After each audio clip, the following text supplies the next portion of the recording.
Chamei ela. Tudo bem, gente?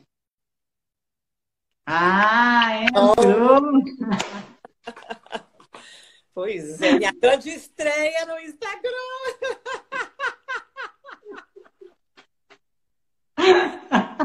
Vamos ver, né? Não sei se a senhora viu que eu tenho um projeto que chama-se Reinvente-se, né? Tá todo mundo se reinventando. Aí eu tô. Olha, esse foi um mês sabe, muito mais implementar coisas que eu venho pensando e reinventando. Mas hoje eu tô minha grande estreia no Instagram. Não, é interessante é que todo esse caos está proporcionando isso, né? Muita coisa que todo mundo já estava planejando. Olha, daqui a um tempo eu vou fazer isso. Agora foi tudo rápido. Inclusive, assim, eu tinha coisas planejadas, sempre quis trabalhar muito mais online, né, com cursos e todas as coisas assim. Agora, sim, fui obrigada, né, tanto dar cursos quanto de pacientes, né? Agora eu estou vendo todos os meus pacientes online e eu estou amando de paixão. Todo mundo diz, ai, a quarentena. Eu estou amando, olha. E eu estou amando por outras razões também.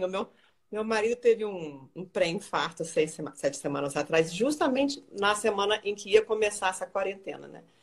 Então, ficar em casa com ele também está muito bom. Então, assim, graças a Deus está se recuperando bem, mas foi. Tá, então, agora chegou meu tempo de ficar em casa.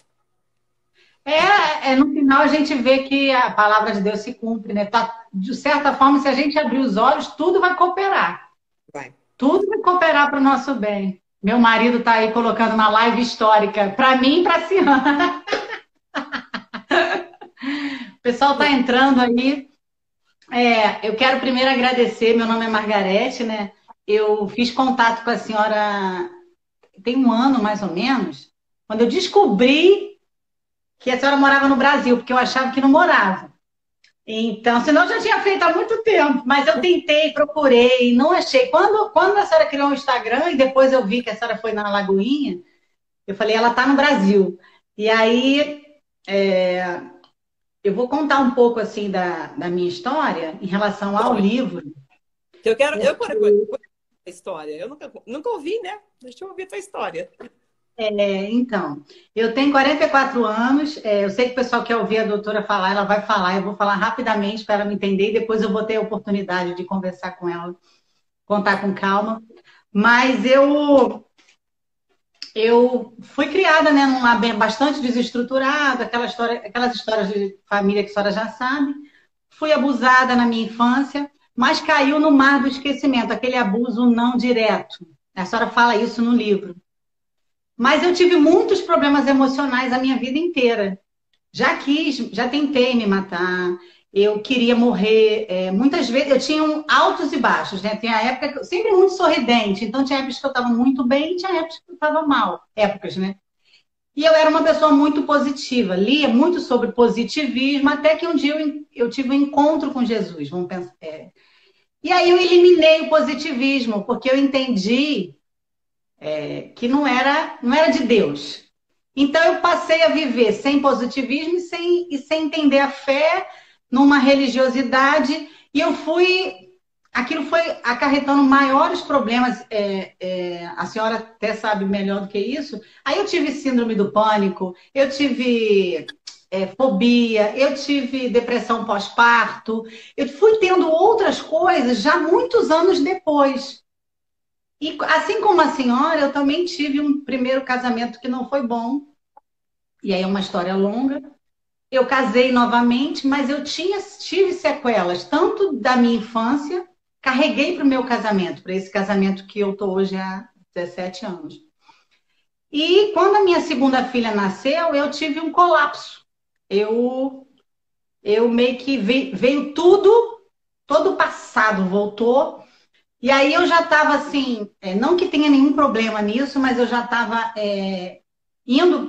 buscando, né, um contato de um psiquiatra. Eu já na minha concepção, eu já estava beirando uma loucura, sabe? Eu passava noites acordadas eu pensava uma crise de ansiedade, misturou tudo. Eu só, assim, uma coisa assim muito ruim. E eu não tinha como contar para ninguém, até que um dia eu resolvi contar para uma amiga, que hoje ela é psicóloga, ela é pastora. Ela não me falou, na época ela ficou assustada. com o que eu falei e eu me assustei com o que eu falei. E eu falei, meu Deus, eu preciso sair dessa situação. E comecei a pedir a Deus uma luz. E aí, meu marido estava dando, uma amiga que está aqui nos ouvindo, a Débora, ela estava lendo esse livro e eles estavam fazendo um trabalho na igreja que a gente congregava. Sobre, eu não lembro nem o assunto, mas era sobre emoções, e meu marido estava com esse livro na minha casa. Quando eu desci a escada do meu quarto para a sala, o livro estava na cabeceira. Eu sou muito intensa. Quando eu olhei, ele veio assim, sabe? Era como se ele tivesse saltado. Eu engoli o livro numa noite. Naquela mesma noite, eu ouvi uma mensagem da pastora Helena Tanuri. Na verdade, não era uma mensagem. A Helena Tanuri, a pastora, ela é muito transparente. Então, naquele dia, ela relatava muito bem como era e como foi os erros, os acertos que ela teve com a filha. E eu estava tendo muito problema na minha família, com as minhas filhas, não estava sabendo e tal, como criar. E eu estava apavorada, uma avalanche, uma confusão mental. A senhora coloca nesse livro aqui duas coisas que me chamaram a atenção. Que daí eu falei, não.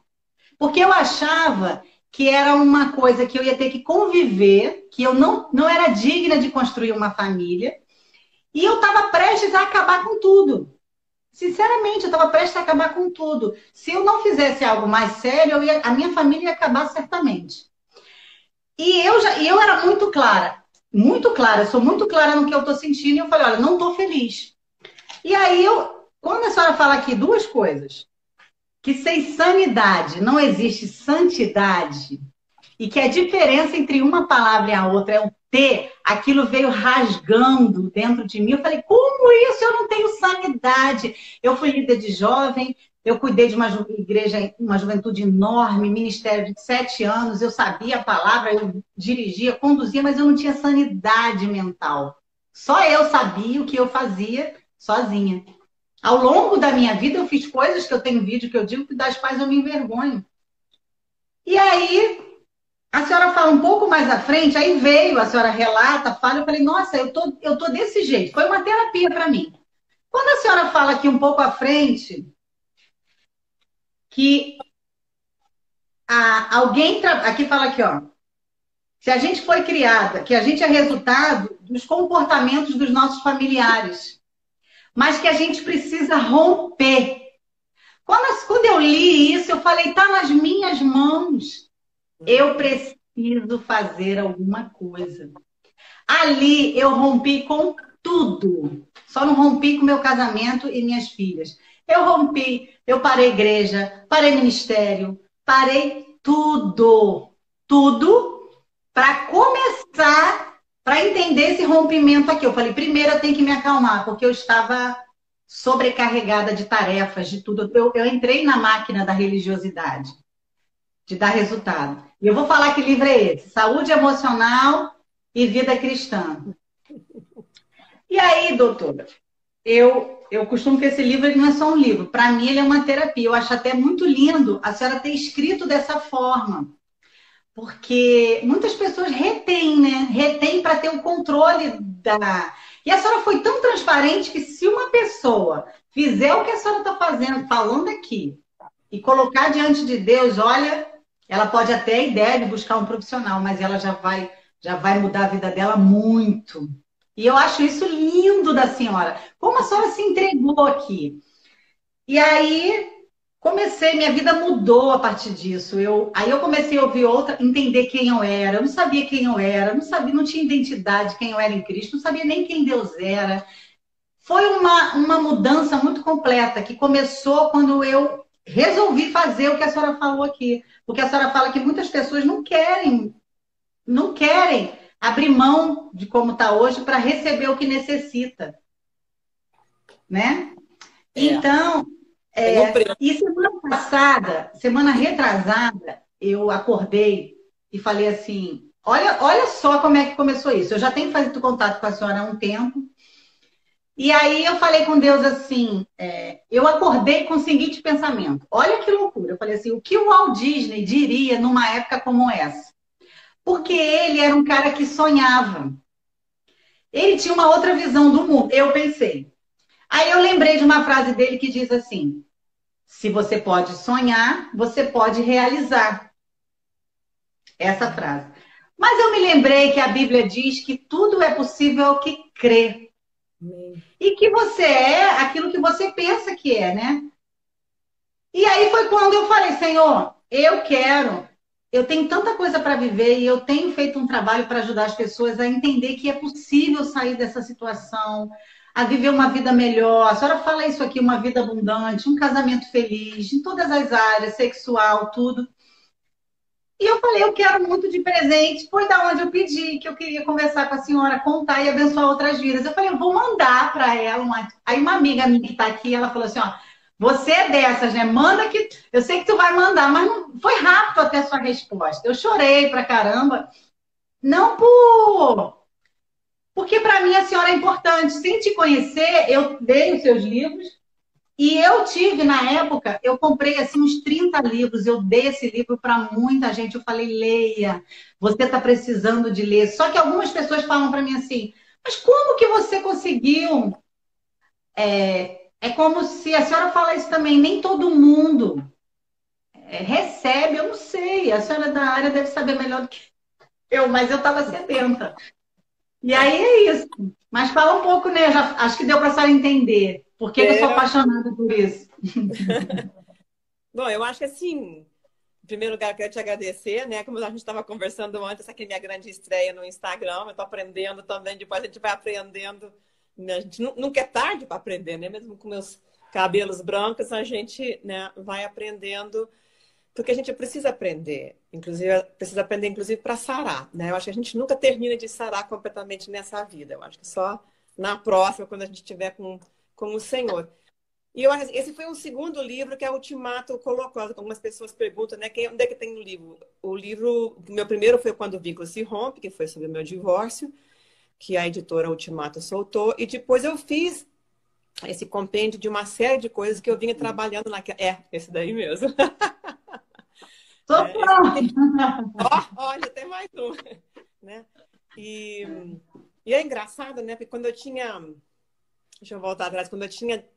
Eu nasci no Brasil, mas eu fui pequenininha para os Estados Unidos. Eu voltei para o Brasil com quase 16 anos. Então, eu aprendi realmente a ler e escrever em português com 16 anos.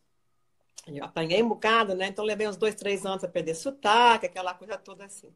E quando eu tinha 19 anos e eu estava resolvendo aquele negócio, o que eu vou fazer na vida, e orando, o Senhor falou assim, tão claramente, me lembro até hoje, sentada lá no banco da igreja, quietinha, ele disse assim, eu quero que você faça psicologia em primeiro lugar e jornalismo em segundo. Eu fiquei olhando, jornalismo, Senhor.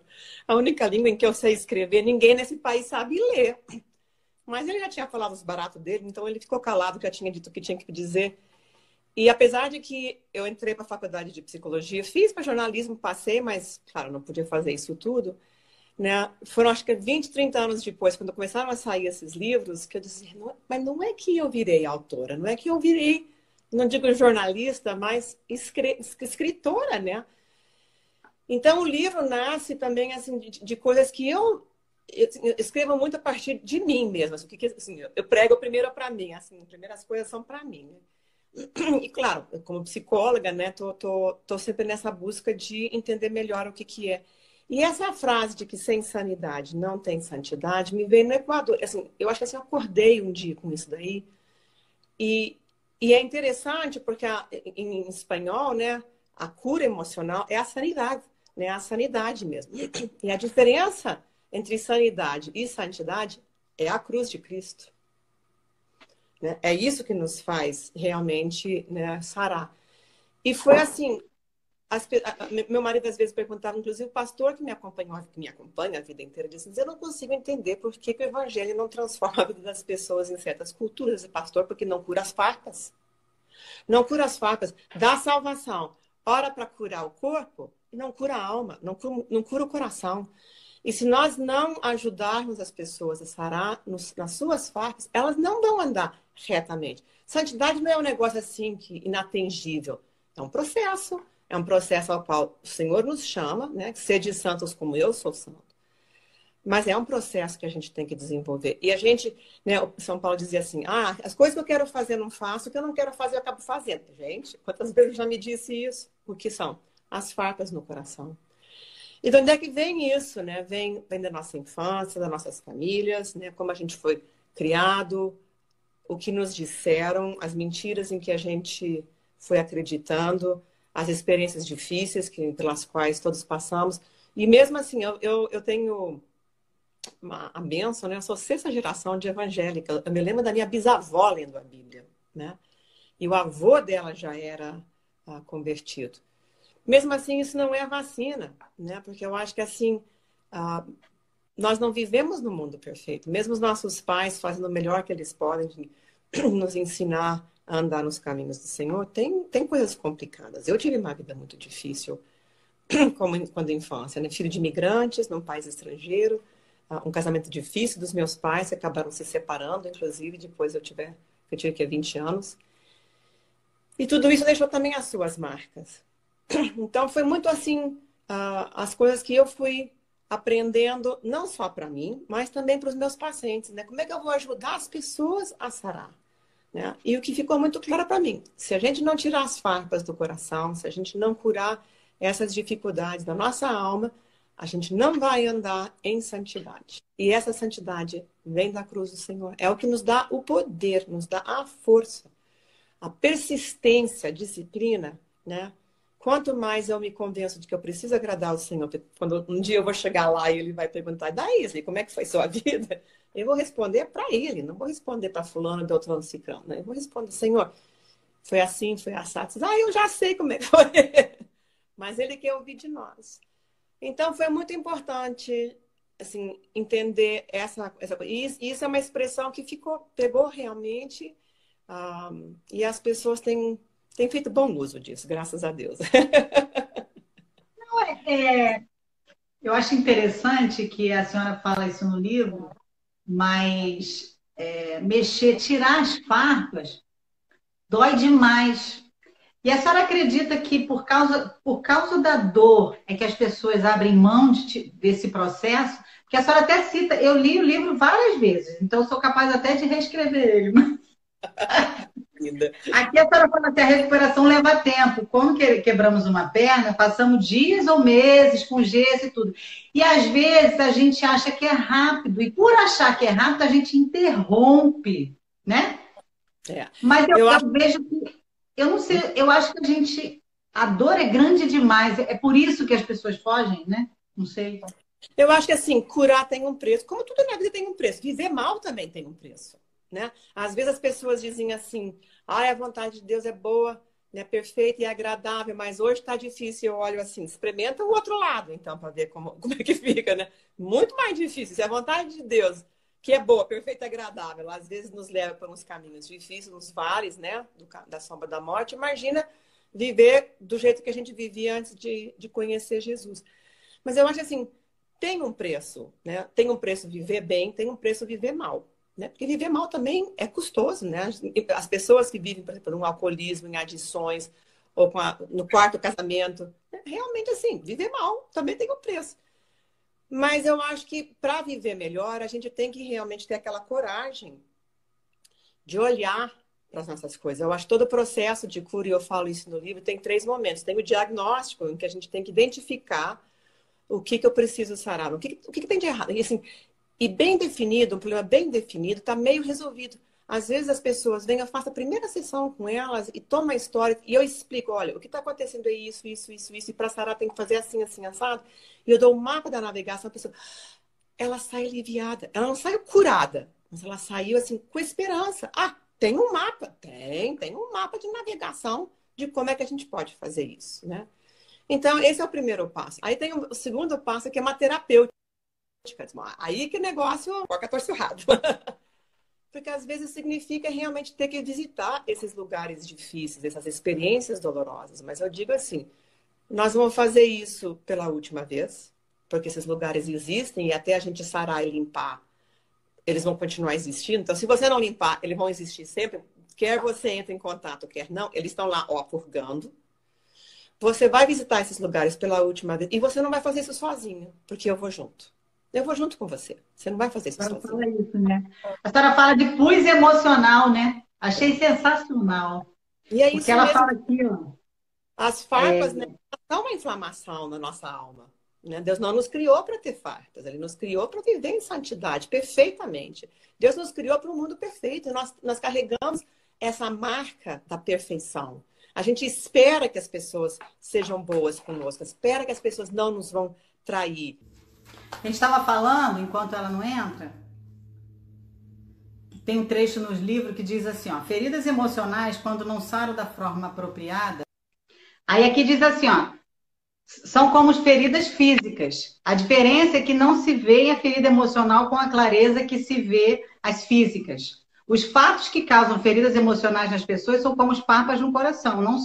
Se não são tiradas, inflamam e produzem pus emocional. Ira, medo, insegurança, depressão, amargura. Ou seja, eu era cheia de pus emocional e não sabia que era um pus. Isso aqui veio para mim como uma flecha, porque a gente se acostuma, quando a gente nasce, a gente ouve eu vim de um cenário ruim, a gente acha que é normal você ser irritada, ser isso. Aí as pessoas falam, olha, você é isso, você é aquilo, você aceita, só que você não sabe. O que eu entendi também, doutora, a gente nem falou nada não, eu só comecei a ler esse texto do livro. Tá saindo seu som? Eu acho que sim, você está me ouvindo? Tá ouvindo? Então, glória a Deus. E aí, o que eu entendi? Que eu cresci de um lado espiritual, eu tinha uma certa autoridade espiritual, eu liderava e tudo isso, mas o meu emocional, ele não saiu do lugar, eu fui pegando idade. Chegou uma hora que o meu emocional, ele estava tão ruim, que eu posso dizer assim, como um cupim. Eu falo que é um cupim, ele vem me destruindo por dentro. Chegou uma hora que eu desabei toda a estrutura que estava linda. E para as pessoas aquilo era muito estranho, porque eu também não sabia explicar exatamente, mas eu sei que o meu espiritual não conseguia sobrepor, eu não sabia nem como orar, porque eu acho que a sanidade, eu creio que a sanidade, ela te faz até mesmo saber aplicar a palavra de Deus, saber buscar em Deus, porque se eu não sei o que orar, não sei porquê, eu não sei, eu não sabia, eu não sabia. E aí, claro, vem um outro processo a partir dali, em que eu fui buscar um crescimento espiritual também nessa área, porque até isso eu acredito, né? É igual assim, você quer aprender sobre fé, mas você estuda sobre. Por exemplo, você estuda um outro assunto que não é fé, você não vai conseguir ter fé, entender sobre fé. Então eu fui arrumar minha cabeça. Eu estava tudo perdido. Mas aí a senhora estava falando das farpas, por que E tem esses três momentos, né? Que é o diagnóstico, é identificar quais são essas farpas, né? A terapêutica em que a gente vai tratando essas farpas, vai limpando, tirando o pus. Óbvio que para tirar esses dias mesmo eu estava com uma farpa no pé. Olha quantos anos que eu não tenho uma farpa no pé, desde criança. E o trem, eu não me dei conta, e ele ficou todo inflamado, encapsulado assim, sabe? Tava lá. Então, quando a gente vai limpar, aquilo dói, né? Que nem dente inflamado, eles não tiram dente inflamado enquanto não der um antibiótico, desinflamar. Por quê? Porque a anestesia não pega. Né? E muito do que nós fazemos no nosso coração não tem muita anestesia mesmo, né? Mas a gente faz aquela cirurgia pela última vez e aquilo limpa.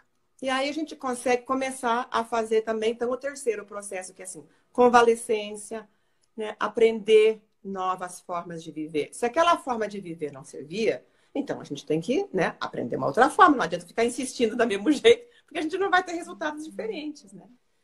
E eu acho que hoje em dia, né, a gente não, eu falo muitas vezes que a gente não faz mais terapia como antigamente. Uma das coisas que me ajudou muito, tem ajudado meus pacientes, é essa nova terapia de NDR, porque ela vai mudando a nível neuroquímico as nossas lembranças. Então, eu chamo isso da unção de Manassés. A unção de Manassés porque nos faz esquecer o sofrimento. Então, a gente realmente consegue mudanças importantes, duradouras, sem recaídas e relativamente rápidas, né? Então, isso tem sido, assim, também uma outra ferramenta que Deus tem nos dado para a gente poder trabalhar. E a gente está vendo como é que a gente pode transformar isso em ferramenta para a igreja, né? Como é que a gente pode aproveitar partes disso, né? Que realmente possam nos ajudar a trabalhar na igreja, porque eu também sempre tive muito interesse em formar pessoas na área de aconselhamento cristão, né?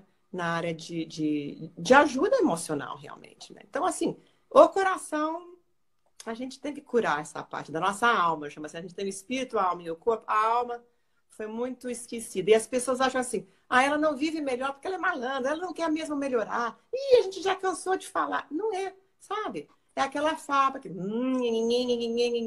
que fica lá até a gente conseguir sair. Tirar, né? É isso aí.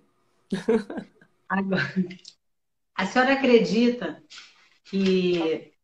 Por que a senhora acredita que tem pessoas que alcançam essa cura e outras não? Porque às vezes a gente acha... tem pessoas que falam assim, ó, por exemplo, a minha filha tem adolescente, ela tem amigas que dizem que é delas, ela é ansiosa e ela vai ser ansiosa a vida toda. Existem pessoas que falam isso, eu sou depressiva. E é importante a gente ver a sua opinião nisso, porque tem que haver uma esperança, né?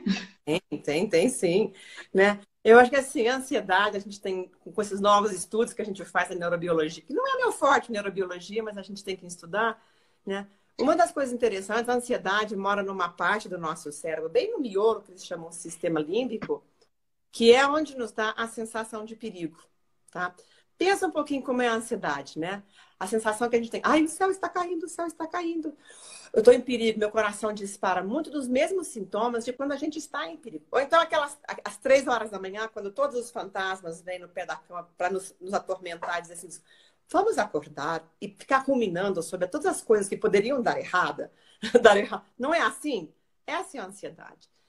A gente não nasce assim. A gente pode até adquirir isso na gravidez da mãe ou no parto, né? Com situações em que a gente viveu, em que a gente se sentiu em perigo, percebido o real, e que não foram bem reprocessados pelo nosso cérebro. Então, hoje nós temos ferramentas que nos permitem reprocessar, ajudar o cérebro a reprocessar, porque quem faz isso é o cérebro. Cérebro reprocessar, que é um sistema que Deus nos deu, que é o que faz. A gente faz enquanto a gente dorme, né? A gente não tem o ciclo do sono, não tem aquela parte que tem o movimento rápido ocular. É quando a gente está sonhando e a gente está reprocessando, a gente está arrumando, está digerindo, está metabolizando e está arquivando. Porque as coisas têm que ir para o passado. Mas se alguma coisa trava no nosso cérebro, a gente não consegue fazer isso. E aí a gente fica ansiosa, fica deprimida. E quando a gente tem experiências difíceis, a gente arquiva isso junto com as mentiras em que a gente acreditou. Coisas que as pessoas falaram, você não vai dar certo na vida mesmo, e você, né, não presta para nada. No mundo tem 2 tipos de mulher, né? Você já sabe, né? Vagabundo é assim mesmo. Aí vai, sabe? As coisas que as pessoas dizem. E às vezes são coisas corriqueiras, diárias, e que ficam travadas e vira farpa. Vira farpa. Então, a gente precisa ter essa consciência de que hoje existem ferramentas que nos podem ajudar e que a gente não tem que ficar presa a essas mentiras, né? Não tem que ficar presa a essas crenças mal digeridas, mal arquivadas, e que existem formas da gente poder ajudar o cérebro a desbloquear esses lugares, reprocessar e a gente ser liberta disso. Eu gosto muito da imagem da mulher de Ló, uma história que sempre eu gostei muito, porque eu acho que quando a gente vive experiências traumáticas, o que está acontecendo? Isso nunca me aconteceu, não. Tem alguém que não quer que as minhas mensagens saiam aí para curar as pessoas. Dá para Tá me ouvir? ouvindo, gente, ela falar? Tá ouvindo? Tem várias pessoas aqui dizendo que vão querer uma live com a senhora. Não falei? Vocês estão ouvindo, gente? Sabrina está Tem que aprender a ouvindo. ficar mais fraca, só isso. Né? Mas eu acho que é isso. Então, são essas coisas que a gente tem que ir curando. E aí tem esperança. A gente muda. Hoje eu vivo sem coisas que eu pensei que eu fosse levar pro túmulo. Não levo, não. Sabe? Hoje eu vivo muito melhor. Interessante que quando a gente não trata isso no início, né? Tá travando, mas a dela tá travando mais que a minha. Quando a gente não trata isso no início, a gente carrega para a vida e destrói tudo, né? Então, por exemplo, eu tomei decisões erradas, tá ouvindo? Casamento, que é doente emocionalmente, cheia de traumas, que já nasce com o sentimento de que você deve a vida, porque você não era para ter nascido, e aquela história toda, uma família desestruturada, então as suas escolhas são resultado do que você acredita, né? Tá travado. Ai, Senhor. Em nome de Jesus. Então é isso. Eu acho que essa é a minha vida realmente, assim, de ajudar as pessoas a sararem, a vencerem esses desafios. A gente tem ferramentas, a gente tem como ajudar as pessoas. Hoje, não tem esse negócio assim, a terapia tem que demorar. Hoje eu pego as pessoas, eu faço o que eu chamo de intensivos de 2 dias. E a gente apruma a vida da pessoa, sabe? Vai lá no fundo. Começa lá do começo e vamos embora, entendeu? Vamos arrumando um monte de coisa. Então a gente tem hoje. E eu acho assim, tem que arrumar, são esses traumas mesmo, né? A mulher de Ló, para mim, é essa imagem. A gente olha para trás, congela e fica sempre olhando assim, olha o perigo, olha a tragédia, olha só o que está acontecendo. E a gente não consegue se mexer e não olha para o futuro, não olha para o presente, fica preso. Então, eu acho que hoje a gente tem como mudar isso, né? E realmente ajudar as pessoas a sararem. Isso é maravilhoso. Isso é um negócio Mas doido. a religiosidade, doutora, ela termina impedindo a gente de reconhecer até mesmo as nossas fraquezas, né? Como se a gente precisasse manter uma capa. E quem é que quer reconhecer que está doente emocionalmente? De repente você tem uma posição, não só dentro da igreja, até mesmo na sociedade, você chegar e falar, não, eu preciso de ajuda. E você começar a abrir aquela podridão que tem dentro de você, pode alguém ficar sabendo. É o que eu estava falando, não sei se a senhora ouviu. Por causa de tudo isso, Ai, eu tô triste. o Gente, pessoal tanto está falando, esforço. vai ter que marcar outro dia. Vamos ter que marcar outro dia. Vai ser o jeito. Vamos sim, eu vou ver se o que eu faço aí para arrumar minha internet melhor, para não ficar falhando desse jeito, É. né? Não, Mas eu eu acho que as estava. pessoas têm na ideia na igreja de que a gente tem que ser perfeito. A gente conhece Jesus, a gente pode vir tão suja quanto a gente quiser. Ah, come as you are. Bem como você está, eu te aceito. Aí a gente, de um dia para o outro, aceita Jesus e fica perfeito. Ué, como assim? Como que ficou perfeito? Aí as pessoas acham assim, bom, nunca mais eu vou pecar, né? Então, se um cristão tem uma dificuldade assim, é porque não orou o suficiente. É porque tem pecado escondido, tem um pecado oculto, não perdoou alguém, né? Está sendo afligido pelo inimigo porque deixou brecha. E aí começam essas coisas e a pessoa assim, mas eu tenho vontade de mudar, eu estou entregue, eu estou consagrada. Por que essas coisas acontecem? Por causa das farpas do coração, por causa das farpas. E a igreja, infelizmente, as nossas igrejas, né? Eu acho que um dos maiores pecados da igreja, sermão que você não ouve falar, é murmuração e fofoca. Então, começa aquelas reuniões de oração, de Senhor, abençoe o fulano que está lutando com seus desejos impuros, que não sei o que mais. Pronto, a igreja inteirinha sabe. Né?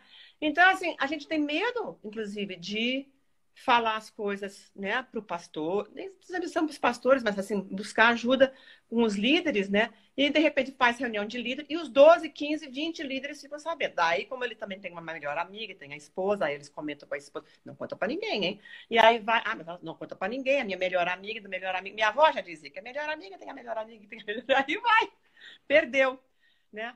Então, as pessoas têm medo porque elas vão ser envergonhadas, porque elas vão ser expostas. E eu acho que quando a gente conta o segredo do nosso irmão, da nossa irmã, a gente expõe a nudez, né? A gente coloca eles sem roupa. Agora, quantos de nós queremos ficar assim nuas, né? Nus só diante de Deus, entendeu? A gente vem para o mundo e a gente vai embora diante do Senhor. Agora, quem quer? Ninguém quer. Porque assim, é humilhante. Então, assim, a gente não deve ser humilhado. A palavra diz que nós devemos nos humilharmos. A igreja humilha muito. Né? Às vezes tem essa coisa assim mais legalista, que se você não for perfeita, você não vai para o céu. E Deus não diz que a gente não vai para o céu porque a gente não é perfeita. Ele diz que a gente não vai para o céu porque a gente não tem Jesus. Muito Não diferente. crê, né? Não crê. Né? Não tem Jesus, aí a coisa é complicada. Né? Então, eu acho que a igreja vira um lugar onde, assim, que deveria ser um hospital, realmente deveria ser um hospital, E acaba sendo um lugar onde as pessoas têm medo de ir, de procurar. Tá que nem coronavírus. Quem é que quer ir para o hospital? Nossa, eu saí de lá correndo com meu marido o dia que eu pude, né? Porque eu não queria ficar lá por perto sabendo que, né, tem esses vírus perigosos, não sei o que mais. E a igreja não. Eu acho que Deus está fazendo um trabalho na igreja, porque ele começa na igreja, de fazer esse trabalho de santificação, de limpeza e de cura. Na medida em que a gente vai sendo curada, a nossa vida endireita, ela apruma, ela fica melhor. E eu acho que é isso que a igreja tem que fazer. Nós não vamos ser... A minha vida não é perfeita, né? É só olhar para a minha história. Né? Então, é isso. Eu acho que, por exemplo, eu cheguei na igreja separada, recém-separada, eu nova recém-separada, que é uma história um pouco parecida, por isso que eu me identifiquei um pouco do que a senhora viveu. E a gente sofre um certo preconceito, não por maldade, é que as pessoas não sabem lidar com isso. Ninguém sabe lidar com isso, com uma pessoa separada, uma mulher, uma garota separada. Tinha certas coisas que eu não, que eu me sentia de lado. A gente já se sente mal, já tem problema de autoestima. Mas eu acho que não é culpa só, é porque isso não é falado, esse assunto não é tratado. E você entra, você sai de um casamento, de uma separação, e você já entra, de repente, num trabalho, num ministério, mas você até mesmo está doente emocionalmente, você não se trata. A gente não se trata, a gente não fala sobre se tratar. E eu acho que assim, a igreja coloca as pessoas precocemente em posições de liderança, sem que elas tenham tido cura suficiente. Eu acho que também as pessoas têm que aprender a assumir, né, que a gente não é perfeita e oferecer graça e misericórdia para os outros, como eu também preciso disso. Nós temos um trabalho de uma colega que trabalha com MDR,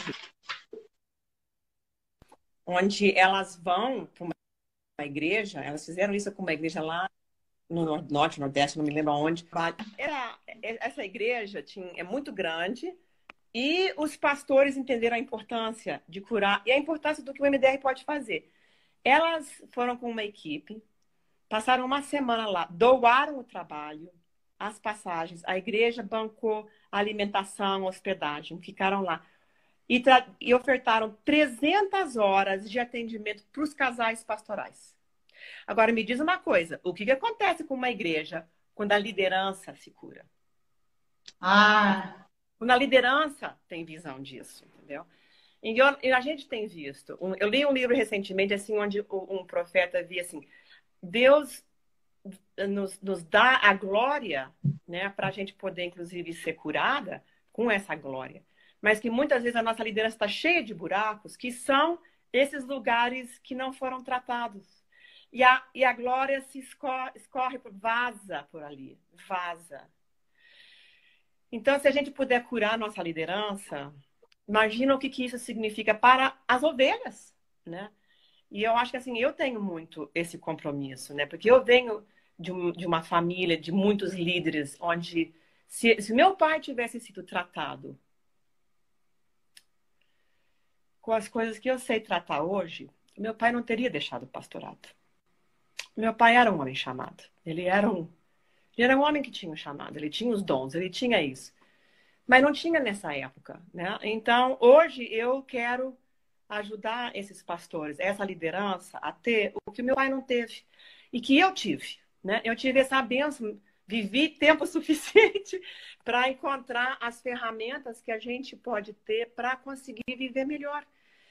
E eu tenho muito esse compromisso de ver a igreja curada. E é difícil porque, assim, eu não sou de muito papo na língua, não. Eu falo as coisas mesmo. Inclusive, o livro fala de sexo, fala de restauração sexual, fala de redenção sexual, de como a gente pode criar um plano de restauração e resgate da nossa liderança, porque muitas vezes, assim, o cara caiu, pisou na jaca, a mulher fez alguma besteira, pronto, tchau, não presta mais. Gente, a gente passou anos e anos investindo na vida dessa pessoa, como é que nós vamos jogar fora? Como é que nós vamos deixar embora assim, sabe? Agora, tem um plano. Preciso de cura? Preciso. Tem um preço? Tem. É difícil? É. Mas tudo na vida que é bom também custa. Né? A gente quer um relógio melhor, a gente tem que juntar um dinheirinho, entendeu? Que vai funcionar para sempre. Então, eu acho que isso é uma das coisas que que nós temos que aprender a lidar na igreja é essa falta, né, de cura, de falar desses assuntos difíceis, de falar de violência doméstica. Me lembro quando eu fui morar no Equador em 90, a gente tinha que falar de AIDS, a gente tinha que falar de violência doméstica. Ah, mas na igreja não tem isso. A igreja não tem isso. Ah, na igreja não tem doença sexualmente transmissível, só se for na sua. Entendeu? Porque existe. A igreja não tem problema de pornografia. Ah, hoje, na igreja americana, eles supõem que 60% dos pastores têm um problema com a pornografia. Né? Então, nós sabemos que onde vai o Espírito de Cristo, vai também o Espírito do Anticristo. Onde Jesus entra, vem outro atrás. Então, onde Jesus vai semeando a boa semente, o inimigo vai jogando as outras coisas difíceis e ruins, né? Então, se a gente tiver essa consciência, a gente já sabe. Então, vamos curar as pessoas, vamos curar a nossa liderança, vamos atrás, né? E é muito o que eu falo nesse livro de Saúde Emocional e Vida Cristã, né? Como é que a gente pode amparar, resgatar, redimir essa liderança? Não estou vendo. É interessante a senhora falar isso, que assim, uma das coisas que a senhora levar para Jesus, né? Eu precisei arrumar minha cabeça, e eu acho que isso é uma coisa boa para deixar aqui para quem está nos ouvindo. A senhora fala, é muito importante a gente anotar as coisas que a gente viveu, porque Jesus, ele também, quando a gente tem o exemplo de Jesus, ele sempre perguntava: o que você quer? Você quer ser curado? Porque senão a nossa vida é uma confusão tão grande que eu falei, as nossas orações são soltas. É como se eu não soubesse o que eu queria. Eu não sabia aplicar a palavra, como eu falei, aquele problema que eu tinha. E a gente acaba achando que é normal. E eu falei uma vez para Jesus, eu falei, ó, eu vou começar por parte, mas a minha meta, eu creio que Deus tem um casamento abençoado. Eu tenho. Por que você não vai ter um casamento abençoado, uma vida? Por que é tão comum? A pessoa fica 20 anos num casamento e, de repente, pum, acabou porque se envolveu com uma outra pessoa, e aí o cara que não fazia quase nada com a esposa, com outra pessoa, ele faz sexo loucamente, ele faz um monte de coisa loucamente, porque... tá me ouvindo? Porque, na verdade, ele acreditava que ele precisava viver aquela forma de vida ali, que era ruim para ele. Até o momento que ele não aguenta, porque todos nós não fomos criados para ser assim. A gente precisa se tratar e buscar em Deus o melhor. Foi isso que eu fiquei muito infeliz, e eu falava assim...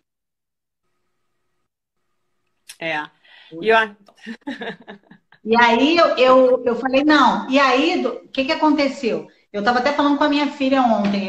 A gente tem visto alguns casos de pessoas amigos, né? E situações bem complicadas nessa área. E eu falei para minhas filhas, eu fui muito sincera, eu falei para minha mais velha, quando eu decidi viver e aplicar e buscar essa cura, eu olhei para elas duas e falei, eu vou me agarrar a elas.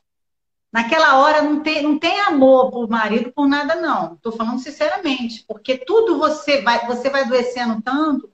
Eu olhei as filhas, eu falei assim, eu não vou deixar. Eu falei, espiritualmente, eu não vou acabar com a vida das minhas filhas e nem emocionalmente. O que eu passei foi o que eu passei. Elas não precisam, a minha filha não precisa ter sequelas do que eu passei. Eu falei isso há uns anos atrás. Eu falei, minha filha mais velha, e toda sequela agora vai acabar em nome de Jesus. Eu vou aprender, vou me tratar para criar ela. É difícil? Não, porque eu tive que romper. Mas... E eu acho que às vezes a gente não está disposta a mudar. A gente estava falando do preço. A gente não está disposta a mudar por si, mas está disposta a mudar pelos nossos filhos. Eu me lembro quando a minha filha nasceu, a madrugada em que ela nasceu, eu falei para o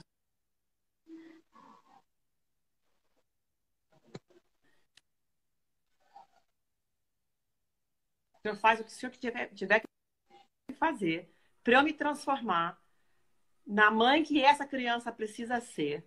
Mas, enfim, eu acho que é muito. A gente tem que tratar as coisas assim, até pelos nossos filhos, né? Pra gente ser uma pessoa melhor. Nem que a gente não faça por si, faça pelos filhos, né? E eu acho que é isso mesmo. A gente tem que ir nesse processo, que é um processo, de se tornar cada vez mais parecido a Jesus. O que que eu preciso mudar na minha vida para me tornar mais parecida a Jesus? Quando eu olho para trás, eu digo, ai, que bom, já andei. Agora, quando eu olho para frente, ai, Jesus, ainda tem muito que andar. E eu acho que a gente tem que aprender a ter uma igreja de transparência, de verdade, de falar a verdade, de falar dos temas difíceis, de falar das coisas delicadas, com amor, com cuidado, falar a verdade em amor. E eu acho que isso é uma das coisas que a gente tem que ir aprendendo a fazer mesmo. Não tem. Isso é um aprendizado, né? E é um pouco disso que eu tenho falado nesse livro. A senhora fala aqui nesse livro sobre o perdão. De certa forma, eu aprendi a perdoar. Então, o perdão para mim hoje, ele meio que é como se fosse meu estilo. Eu termino perdoando e o meu perdão é puro. Eu não guardo mágoa. E a senhora fala muito sobre isso no livro, porque eu já comecei tendo que perdoar o meu ex-marido. E eu tive que perdoar ele, porque o pastor falava assim: perdão é uma decisão, você tem que perdoar. A Bíblia fala isso. E eu falava, pelo amor de Deus.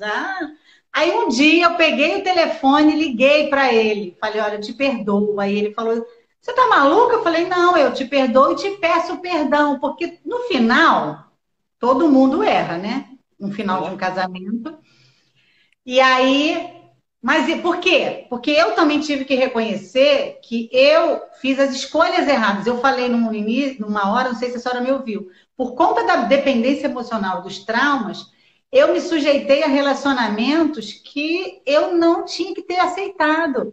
Eu aceitei situações e entrei num casamento que eu não merecia. Eu já sabia quem ele era, ele não me enganou. Porque a gente tem mania de culpar o outro. Mas a gente parece que a gente fica tão cego porque a gente acha que merece pouco, né? É como se fosse assim, eu sou digna disso aí. Então eu tive que fazer essa não sei como é que se chama, passar por esse autoconhecimento sem entender muito esse processo todo. Eu tive que falar, não, eu tomei a decisão errada porque eu me sujeitei a coisas horríveis. Porque eu já fui rejeitada pelo pai. Aí você começa, né? Eu tive um processo de ter um namorado. Eu entendo hoje que tudo que eu passei, eu não sabia amar. Eu não sabia amar. Ou era uma dependência louca, ou eu desprezava. Porque homem, para mim, era isso. A figura de homem que eu tinha era essa. Ou era um cara. Então, desse ex-marido, eu criei uma dependência emocional. E aí eu casei com ele. E casei, ele já tinha me traído, e eu aceitei, eu perdoei e casei. Então, quando acabou, foi um estrago. Eu nova, né? Aquela coisa muito ruim. Mas enquanto eu não trouxe, porque o dependente emocional, ele se faz de vítima. Todo mundo é culpado, menos ele. Menos eu. E você sabe que quando a gente se coloca nesse papel, a gente tira qualquer esperança de mudança. Porque o que acontece? Se eu acho que eu sou culpada, então eu posso fazer coisas para mudar. Mas se eu acho que o outro é culpado, eu não posso mudar o outro. Eu não tenho essa ferramenta, eu não tenho esse zap para fazer a pessoa mudar, né? Então, se a gente puder assumir o que está dentro de mim, eu posso fazer isso. Eu tive que fazer uma coisa dessas com meu ex-marido. Um dia o senhor falou assim, eu quero que você ligue para ele e pede perdão. Aham, o senhor está brincando, né? Olha, foi 3 dias ele me assediando. Sli, vamos lá. Vamos. Não, senhor. Até que finalmente eu catei o telefone e falei, né? E para minha surpresa, ele me pediu perdão. Não só eu pedi perdão, mas ele também. E veja como foi importante isso, porque eu fiquei 7 anos só, né? Depois eu voltei a me casar quando a minha filha tinha 10 anos. E o pai da minha filha morreu faz quase 10 anos. 8, 10 anos. Quando ele morreu, eu fui fazer memória de quando é que foi a última vez que eu tinha visto ele. Gente, depois que eu casei, eu nunca mais voltei a vê-lo. Se eu não tivesse feito naquela hora, entendeu? isso não teria tido a oportunidade de se arrumar no pessoal, sabe? Porque eu também já não falava mais com ele, já tinha meio que, né, perdido um pouco o rastro, o contato das coisas. Então, eu acho que, assim, o perdão, as pessoas falam assim, ah, você tem que perdoar. Gente, perdão é um negócio caro. Custou a vida do único filho de Deus, o único filho que ele gerou, sabe? E esse negócio de único filho, eu entendo muito, porque eu só tenho uma, né? E quando, né, eu penso assim, ah, se alguém chega e diz assim, ah, você não entrega a vida da sua filha, né, para ficar no lugar de um bandido lá na cadeia, mas nem morta, entendeu? Mas nem, entendeu? Mas é isso que Jesus fez, né? O Senhor entregou a vida do único filho dele e disse assim, Sli, você que está aí nessa cadeia do inferno, né? Eu vou abrir a porta e vou deixar Jesus pagar a tua sentença. Eu vou deixar Jesus ficar no teu lugar, né? E ele vai pagar por você. E esse é o evangelho. Essas são as boas notícias aqui. Eu não tenho que pagar por isso mais, né? Então, se eu recebi esse perdão, essa forma tão livre, tão linda, maravilhosa, como que eu não vou perdoar o outro? Agora, não é fácil. E eu acho assim, traição é das coisas difíceis. Eu não cheguei no ponto que você está, não. Eu fico magoada, eu fico ressentida. Eu fico mesmo. Eu tenho que fazer... Não, eu fico. Mas eu esqueço. Eu custo a esquecer, né? Sabe? Mas assim, eu sou comprometida com o perdão. Olha, Senhor, eu não cheguei lá, mas eu estou em caminho. Porque eu acho que assim, o perdão é uma decisão e ele é um processo. Eu decido. Decidi, eu decido. Senhor, em nome de Jesus, eu perdoo fulano. E eu tenho tido uns perdões muito difíceis a oferecer nos últimos 3, 4, 5 anos, sabe? Coisas que eu não esperava nunca na minha vida passar. E eu resolvi. Só que assim, esse desenrolar do perdão, isso é um processo. E aí quando vem de novo, diz, não, a gente botou isso no passado. Não, isso eu já resolvi. E às vezes, assim, eu até penso, Senhor, você me dá uns 5 minutinhos, assim, só pra eu ter um ataque de raiva? E depois a gente volta lá ao normal. E é assim, não adianta esconder dele, ele já sabe, né? Não adianta, assim, ficar, né, enrolando. E eu tenho feito muito disso. Então, assim, tudo que a gente alimenta, cresce. O que a gente não alimenta, morre. Então, se a gente não vai alimentando esse rancor, esse ressentimento, essas coisas, isso vai morrendo. E se a gente alimenta o perdão, ele vai crescendo. Ele vai crescendo. Ele é uma boa semente. Ele vai dar fruto. Mas é um processo, não é fácil. Não é assim, Tem uma pessoa... está na sua vida por falta de perdão. Às vezes até é. Mas, assim, é caro. É caro. Não é barato, não. É gratuito, mas não é barato. Tem uma pessoa que comentou aqui que perdoar uma traição é muito difícil. Eu tentei perdoar, eu perdoei, aliás, a traição do meu ex-marido, mas ele, hoje eu falo dele sem problema nenhum, depois eu encontrei com ele no dia da nossa separação, eu vivi um milagre. Eu acredito, eu costumo dizer que depois que eu entendi o perdão e eu perdoei, Deus tirou aquele sentimento até que eu achava que gostava dele ainda.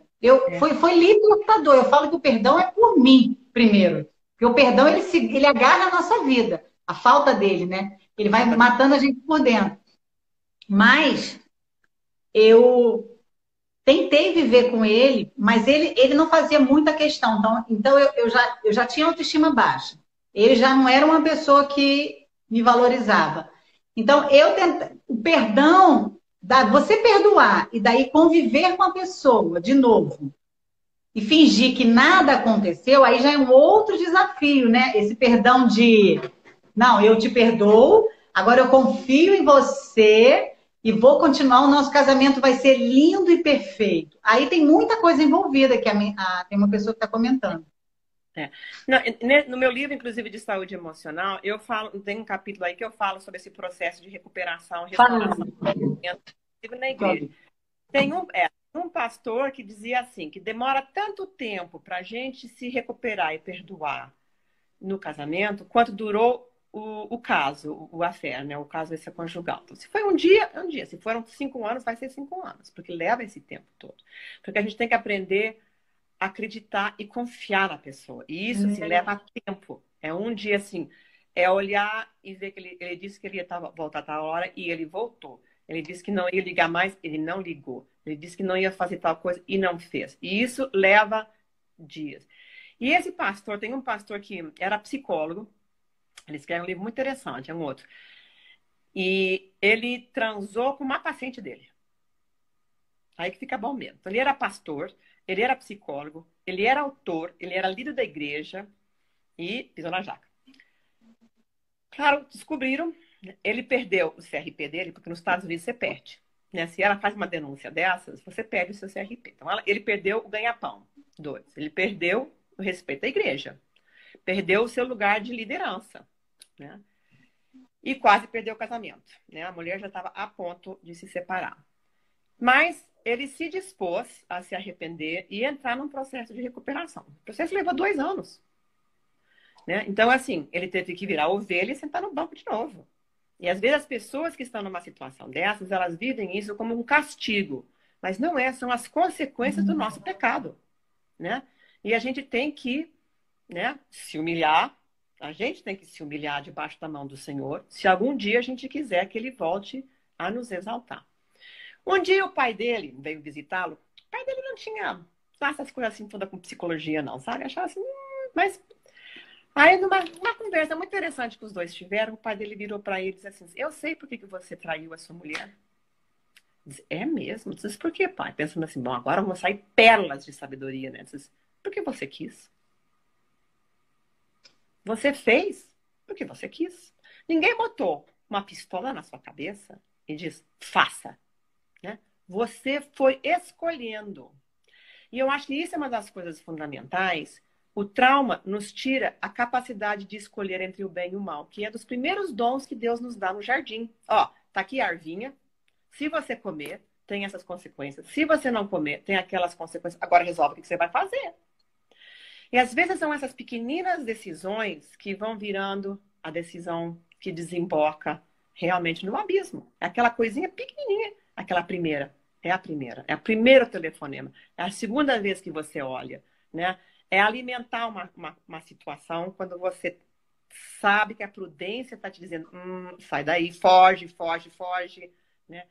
Então, a gente tem que assumir que tem muitas coisas na vida. Não é só sexo, não. Tudo. Né? Eu escolhi.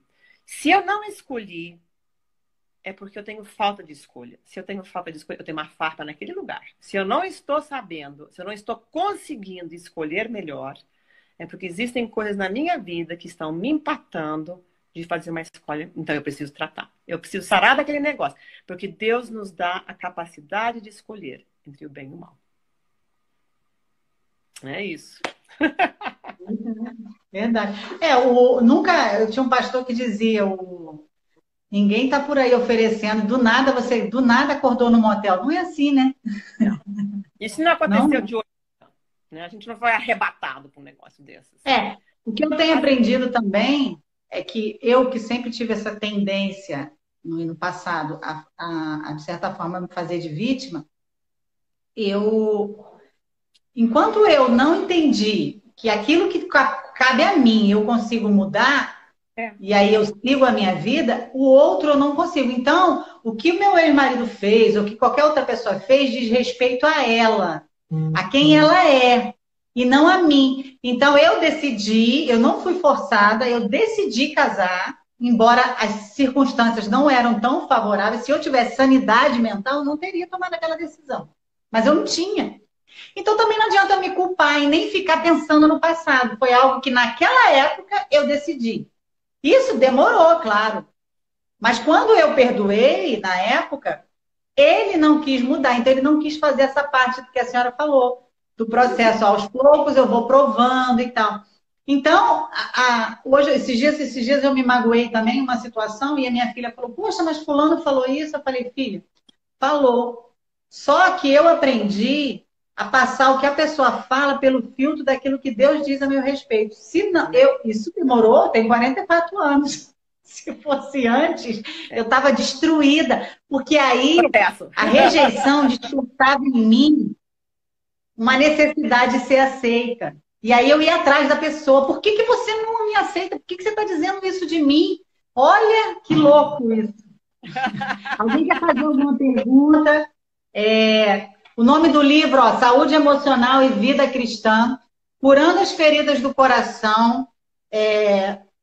O livro é um livro que te ajuda, assim, a gente já falou bastante do livro, mas é um assunto que não é tratado na igreja, e é importantíssimo isso aqui ser falado, porque eu costumo dizer que nós, na verdade, hoje a gente olha para a pessoa, ela é o resultado de tantos traumas, né? Tantas coisas que precisam ser tratadas, faladas.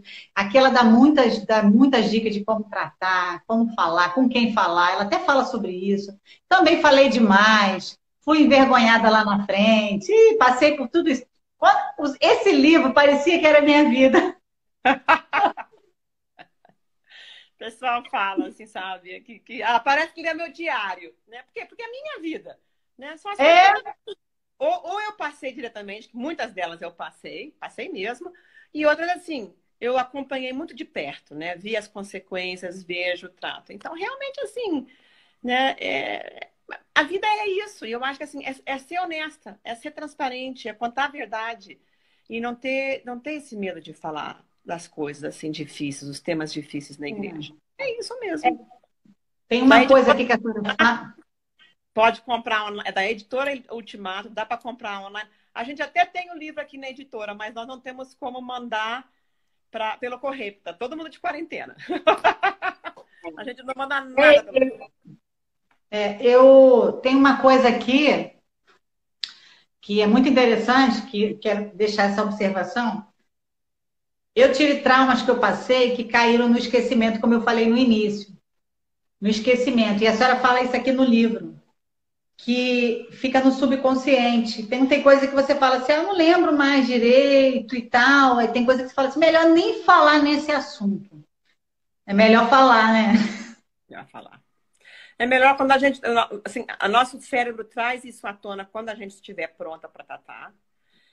E é melhor falar, porque assim, o segredo é um lugar que o inimigo usa para nos manipular.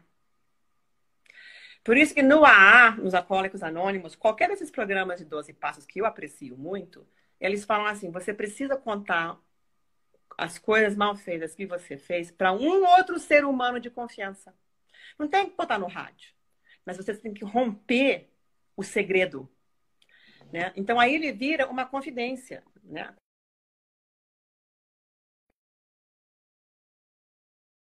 Pessoa, e ela ainda assim gosta de mim, me aceita, me ama e não me diz que eu sou um terror, né? E isso nos cura, isso nos sana, né? Porque assim, nós temos essas três relações, a relação com Deus, com o próximo e consigo. A gente tem que arrumar as três, tem que ir arrumando as três, de um jeito e de outro. Então eu acho que muito importante assim essa coisa da honestidade, de contar. Agora não precisa pôr no rádio e a igreja precisa aprender, ó, fechar o bico. Porque eu acho que é um dos maiores prejuízos, maiores obstáculos para a cura emocional na igreja é a fofoca. É não saber É. guardar o segredo. Não saber lidar com os segredos dos outros, né? Essas coisas. E eu vou ter que ir embora daqui já já. Eu também vou embora. Vamos deixar uma mensagem aqui. Só queria que a senhora deixasse uma mensagem. Tem muitas pessoas que de repente estão ouvindo a gente que se encontram assim numa situação eu costumo dizer, eu tenho um projeto que é Reinvente. E a primeira coisa para você se reinventar, você tem que reagir. A senhora, como psicóloga, às vezes a pessoa fala assim: olha, mas eu não tenho família, eu não tenho filhos, eu vou reagir, vou me agarrar a quê?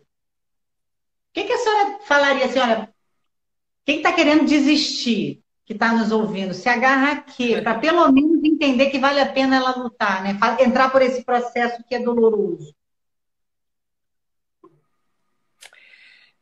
Eu acho assim, eu sou muito agradecida a Jesus, porque quando eu falo assim dele, Jesus para mim foi a diferença entre vida e morte. Eu acho que se eu não tivesse tido Jesus, teria sido muito diferente a minha vida hoje, né? Se é que eu tivesse, sabe?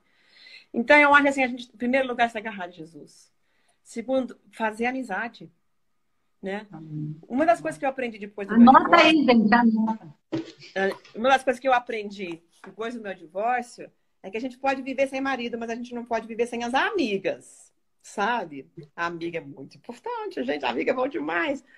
E eu acho que a gente precisa procurar ajuda. Existe ajuda, existem pessoas. Não desista, fica atrás até que você encontre uma pessoa com quem você se ajeite. Pede a Deus, mesmo crendo ou não crendo em Deus, pede a Deus que ponha as pessoas na sua vida que você precisa para resolver essa situação, porque Ele ouve. Ele ouve assim, o desejo do nosso coração, ele ouve o que a gente precisa, sabe? E ele vai atender, ele vai dar a pessoa, a solução, o livro. Ele não botou esse livro na sua vida. Quanto tempo esse livro não estava na sua casa? Pois no dia que você precisava, você viu, né? Então, eu acho que assim, Deus tem muitas formas de nos curar. E ele vai encontrar a perfeita. Faça essa oração, Senhor, traz na minha vida tudo aquilo que eu preciso para sarar. Põe as pessoas e as situações que eu preciso. Amém. E muito obrigada. A senhora, sem me conhecer, me abençoou, faz parte da minha vida, sem me conhecer. Então, você que está ouvindo a gente aí, assim como ela passou por tantas situações difíceis e é usada pra caramba, você também vai ser usado. Acredita no que Deus tem com a sua vida. Acho que o nosso objetivo é esse. O presente aqui não é só meu, é nosso. E eu agradeço muito a senhora por estar aqui. Eu sei que tivemos vários contratempos. Eu também tenho um projeto muito bom e o meu objetivo é ajudar as pessoas. Eu falei para a senhora que eu sou capelã, porque eu quero dar algum tipo de aconselhamento. Eu curso, né, uma pós-graduação em psicanálise para ajudar mesmo, porque eu dou treinamento. Então, às vezes, no meio de um treinamento, você pega uma situação de uma pessoa que quer aprender algo, mas aquela pessoa está com problemas emocionais. Não que eu queira atender, mas eu acho que para dar um aconselhamento e direcionar, né? Então, e até mesmo pelo que eu passei, mas eu quero dizer que eu amo a senhora sem te conhecer fisicamente, me identifico. Acho que está todo mundo aqui muito agradecido pela. Deixa eu ver, o pessoal está comentando, ó, o nome do livro é Saúde Emocional e Vida Cristã, ela tem muitos livros. Eu tenho um projeto, se você olhar no meu Instagram, Doutora Livros. O livro faz parte do meu processo de vida de transformação. Então, eu vendo livro para ajudar projetos missionários. Então, se você quiser, eu fiz contato com a senhora, porque eu queria comprar o livro. Doutora Livros. O objetivo da live não é esse, mas se você quiser, entra lá, Doutora Livros, e você pode falar comigo que eu te oriento. Eu já li muito, então termina que quando você recebe uma dica de alguém que leu um livro, é melhor, né? Tem certeza, tem certeza. E a senhora, eu quero fazer o seu curso de aconselhamento. Oi? Eu agradeço muito pela oportunidade de estar aqui com vocês hoje, de fazer minha grande estreia no Instagram, com internet, e tudo que podia dar assim de pifa deu. E mesmo assim deu para a gente terminar bem. Que eu acho que isso é uma das coisas que eu me proponho hoje em dia, nesse momento da minha vida, é terminar bem. Vamos sarar das coisas para a gente poder terminar bem. Amém. Glória a Deus. Vamos tirar uma foto? Vamos. Aí. Você tira, que eu não sei fazer, não.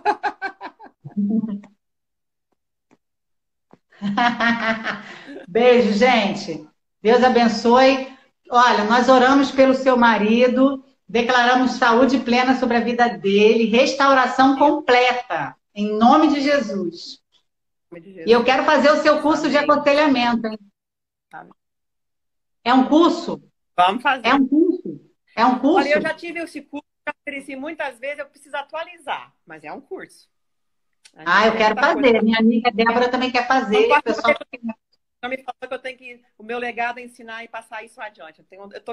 É uma das grandes maravilhas que aconteceu com a quarentena.